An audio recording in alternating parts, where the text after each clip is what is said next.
One of the big hits in the high gain world of guitar playing in 2018 was a Fortin Nameless suite. We're going to have a look at their next plugin, the NTS, very quickly. Follows the same kind of layout as the Nameless suite, where we've got our main amp based around a Fortin Natus, which of course is Satan backwards because, you know, it sounds so evil and high gain, right? And we have a expanded section for the pedals. I think on the Nameless it was just the Fortin grind pedal, but now we've got the hex drive and the Zool, so a noise gate and overdrive. And we've also got the grind in there as well, and we've got a very similar cabinet selection. If you're not too familiar with the Nameless, I do have a video about this, and otherwise, like, everybody who likes high gain guitar has just done a video on this thing, so go check it out. Again, I really like the way you can move the microphones around in here. So the first thing I'm going to do is set that up. I'll start with just the 57 mic on there. I'm going to turn this condenser off, and yeah, there we go.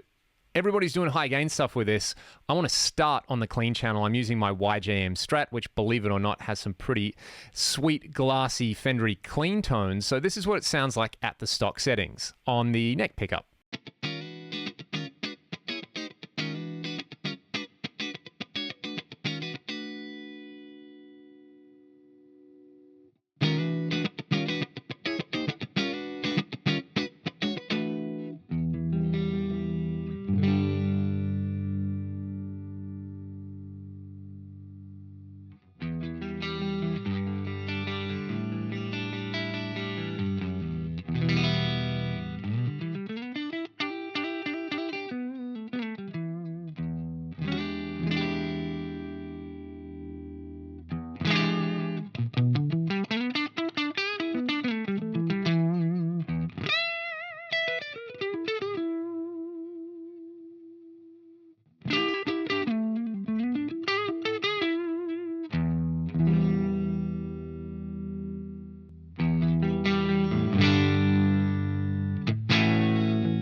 Which, for a plugin which is all centered around a super high gain amplifier, that's really, really impressive. I like that on the neck pickup there.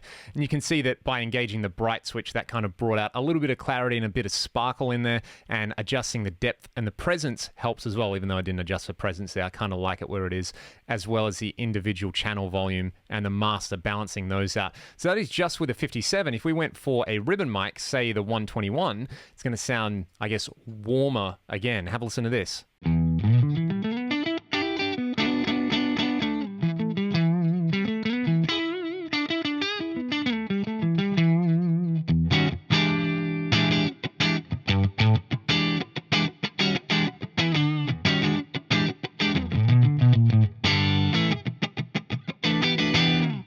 That's really, really nice, actually, with that 121 on there. I'm going to stick with that for now. And then, of course, what we can do is chuck pedals in front of that. So using the hex drive, we'll start with all the knobs at noon, and I'll just kick it in and see if we can get kind of like a Stevie Ray Vaughan, John Mayer kind of thing.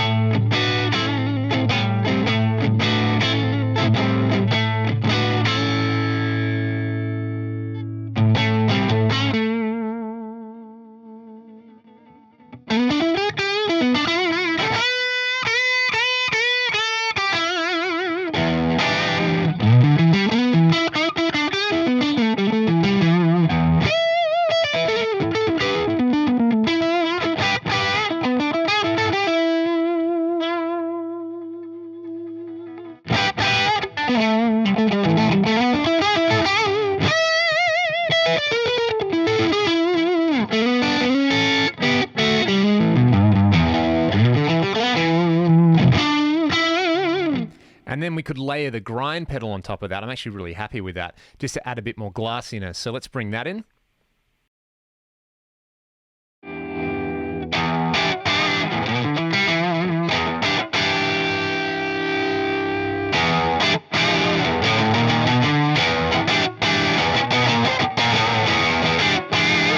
what I will do before I do that is go back to the amp and maybe bring a bit of treble down and bring the presence down, but boost the depth just to bring out a bit more low end, and maybe bring the bass and the mids up as well. Check this out. I think this is a pretty happening sound and not what you would expect from something based around an amp which is Satan backwards, would ya?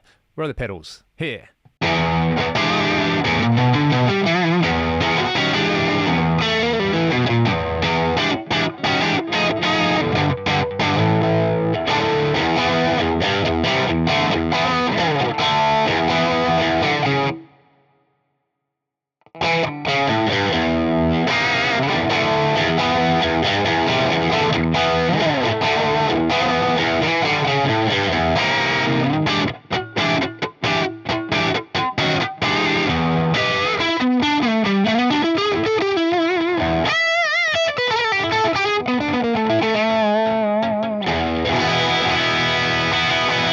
So there you go. I think that actually passes with flying colors. Not what I expected when I plugged this in. I basically have been playing around with this for about an hour and was dialing in the high gain sounds, and I liked them. I was like, I should try this with a Strat. And it was pretty cool with the Strat on channel 1. And then on channel 2, I was like, maybe I can get a clean sound. Maybe this is like one of those kind of hidden features. And yeah, I think it sounds really great. If you consider it as a high gain plugin, which we haven't even done yet, it's awesome. Like, we'll check that in a second, but as kind of like a Fender in disguise, channel 2 is really, really cool, and I like that. I'm sure a lot of people will use this for sort of metal clean sounds, those very crystal clean sounds, but yeah, if you want something to plug a Strat in and have some fun with, I think it passes with flying colors there. If we go to the high gain channel with a Strat, let's just change the IR up. Let's go to a 57 again, and we'll go to the amp and we'll turn all this stuff off. And just a straight up high gain sound at the stock settings. Well, the grind's brought up a little bit. I'll bring the master up.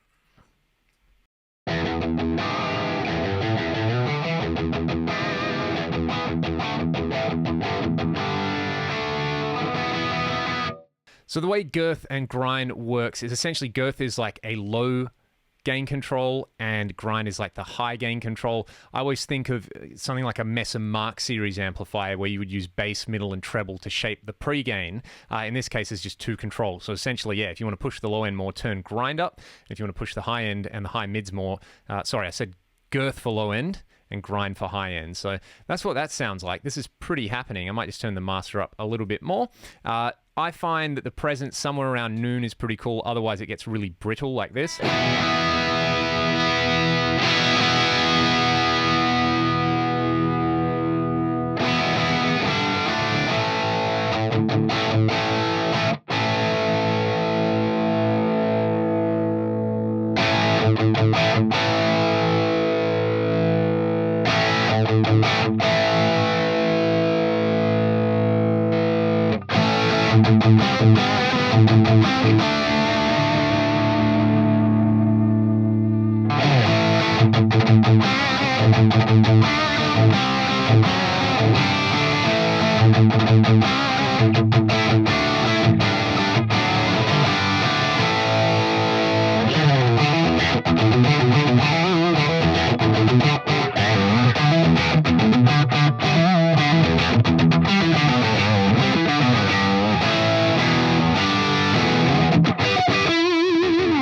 And that's a pretty cool sort of 70s, 80s rock kind of sound happening there with a Strat. Of course, people want to tune down with this thing. They want to absolutely chug. So let's have a listen to how that sounds. I'm just going to play around with the controls, have some fun. Like I said, for me, the depth kind of around 1 or 2 o'clock, the presence at noon is where I like the overall power amp to be. And I'll just play around with the basically the bass, middle, and treble and try to get a couple of different sounds happening, just sticking with this 57 IR. Of course, you can choose whichever microphone you like out of what? Royer 121, Bayer 160, I think, some kind of condenser, and then a Sennheiser 421, a Sennheiser E906. That's a really cool mic to have in there, actually, and obviously the classic Shure SM57. I'm going to grab a metal guitar now, and we're going to make some chunk happen. All right, same settings as before. This is a straight up amp sound. What I'm going to do is basically play around with the girth and grind control and dial it in where I like it with my PRS.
Okay, I don't mind that at all. What I'm going to do now is play around with the pedals in the input section to basically fine-tune this kind of sound, I guess the way you would with a real amp. So noise gate is always good. If you turn it up a little bit more, you can do the kind of glitchy thing with it.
That works pretty well for what I kind of like. As you can hear, that's not exactly like a, modern metal sound per se. That's more of like a kind of classic hard rock sound with way more gain, which is normally what I like to go for. So yeah, it sounds really, really good. This is an amp you really have to, or an amp model, I guess, that you really have to dial in, I find. So I found with Nameless that I basically turned it on and it sounded really, really good straight away. I basically, slightly EQ'd it a little bit, whereas this is way more of a kind of tweakers amp where you can play around with the girth and grind control and depth and bass and really balance out the low end and the high end. And I like to push the mids with this kind of thing, and obviously then using either the grind pedal or the hex drive to give it a bit more sizzle in there, which is pretty cool, and all the different IRs and the noise gate. And as I said earlier, it sounds really, really good clean. I think I actually prefer the clean sounds out of this thing, which is, that might be heresy in some parts, but I think I liked Nameless that tiny little bit more for the straight up kind of rock and metal sounds. It sounded really good immediately.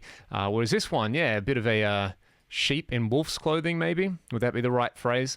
It sounds really, really good clean, and there's some, if you want to do that kind of thing, it's excellent at what it does. There's just way more tweaking involved, and overall, I like the kind of absolutely hot-rodded plexi thing that Nameless did. So maybe this one isn't so much for me for the gain sounds, but if you do like the gain sounds, don't miss channel 2. The clean sounds are so good on this thing. So that is Fortin NTS. If you liked the video and you like my channel, please hit subscribe, hit the little bell, and yeah, lots more cool stuff to come in 2019. Thanks for watching.